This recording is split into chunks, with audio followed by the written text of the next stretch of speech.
Hi, I'm Richard Oceguera, and you are watching Richard's Report. Thank you very much for tuning in and for telling all of your friends about Richard's Report.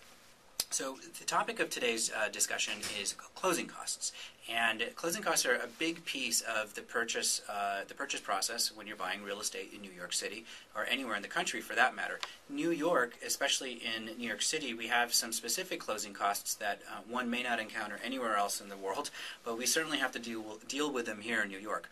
So I'm going to briefly touch on several different closing cost areas, and there are so many different possibilities that I could talk for a long time, but I want to keep the video short, and I would very much love for you to reach out to me so that we can talk in person or over the phone about, or email about the various closing costs that you're going to need to be prepared to pay in order to finish the transaction.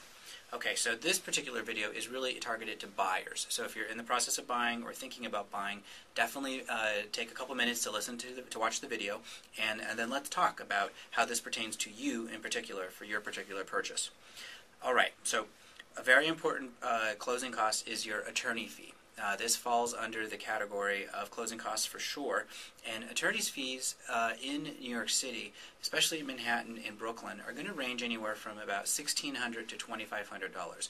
It could fall anywhere in that range, dependent on lots of different factors, mostly where the attorney's office is located and how much they have to pay for rent, how experienced they are, not always just how experienced they are, their workload and just basically their business model. So you can have a great attorney at $1,600 or $2,500. They can do the exact same great job for you. It's just going to depend on a number of issues, and you're going to interview your attorney anyways. I have another video about that talks about this in much more depth, but you want to set aside up to $2,500 for your attorney fees. Mortgage. Now, most people are probably going to borrow the majority, if not nearly all, of their purchase price. So in New York State, you have something called a mortgage recording tax. It's based on the amount of the mortgage, not the purchase price, but the mortgage. So if your mortgage is up to $500,000, the recording tax is 1.8%. If it's more than $500,000, it's 1.925%. Something you want to talk to with your mortgage professional.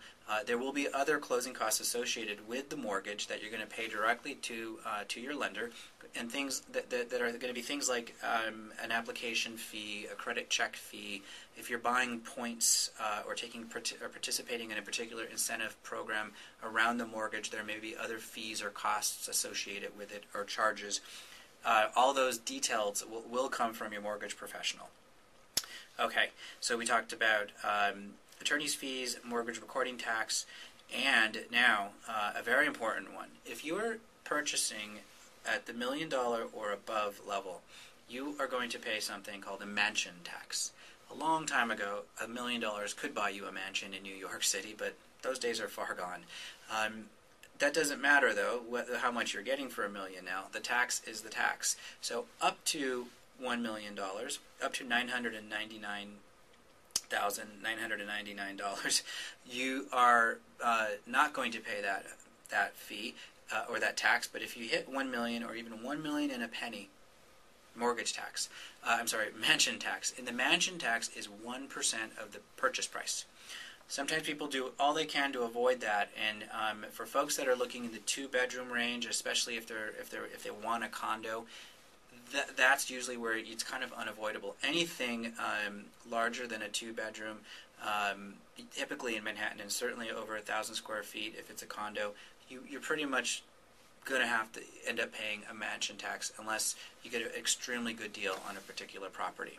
So 1% is the price, and in new developments, very rarely, but in new developments, sometimes we're able to get the mansion tax covered by the seller. Speaking of new developments, this brings us to another category of transfer taxes that usually apply to a seller, but in some cases it applies to the buyer. And when you're looking at new developments, new condos,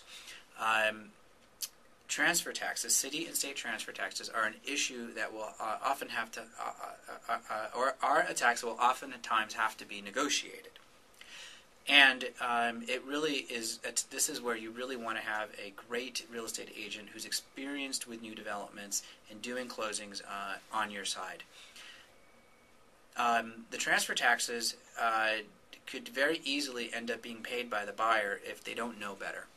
In a new development, typically, especially up through the previous real estate boom, sellers were getting away with passing on the transfer taxes to the buyer. Technically, a seller is a seller, and a seller is supposed to always pay the transfer taxes. But in the area of new developments, because it was such a hot market, they were able to get the buyers to cover that cost. If the buyer really wanted that apartment, well, they would have to agree to take on that cost. Now that the market has corrected and things have changed, so has this concept of transfer taxes and who should pay them. So in some cases, very aggressive or eager developers are saying, we're going to go ahead and pay that for you. You don't even have to negotiate it. In other cases, and still a lot of cases, the developers are still kind of hoping that they get by without you asking to have that covered. And certainly if you have a savvy real estate agent working on your behalf, we're going to make sure that we put that in your offer and get as much of that, if not all of that, covered for you. It could be a point of negotiation, and it's something that you need to know about, because it's a difference of, it's depending on the purchase price of tens of thousands of dollars for you. So those are some of the major closing costs associated with a purchase of a condo, a co-op, or a townhouse. Every one of those property types does have unique closing costs that another might not. And all of them do share some of the same, such as the mortgage recording tax if it's a condo or a townhouse. Co-ops don't have that. Co-ops are not real property. You're actually buying shares in a corporation, so you're not actually getting a mortgage, but you're getting a loan, and because it's not a mortgage, technically, you're exempt from the mortgage recording tax, as of now, although we're hearing talk that that may be up for grabs too by the state in its effort to increase tax revenue. So, I hope this information was helpful. There's a lot more that we could talk about. Please reach out to me. You can contact me via email. You can call me. You can visit my website. You can text me. I would love to speak with you and find out more about what you're looking for and to help you along the way and to make the process exciting and fun and as stress-free as possible. Thank you for watching. Please tell your friends about Richard Report, and I hope to see you again soon.